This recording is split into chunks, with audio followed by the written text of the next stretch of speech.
How to create Google Analytics for property. So first open up Google Analytics and then click on the admin option here at the bottom. And then here click on create at the top and then click on property. Now here you just need to type in your property name. So I'm just going to type in test property. And then here select your reporting time zone and then your currency and then click on next. And then as per your business details, you can just select your industry category and then click or select your business size, then click on next again. Now here you just need to check which one is your business objective. So I'm just going to select drive sales and generate leads. Okay, or I can also select understand web and or app traffic and then click on create.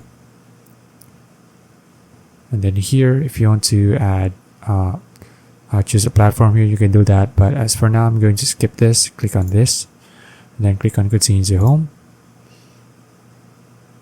And then there you go. Now, if you want to check it, as you can see, now we have property.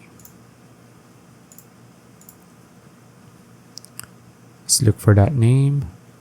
Where is it? Test. And there you go. This is the test property. Okay. So that's it. If you found this video useful, please like and subscribe for more videos like this. See you in the next one.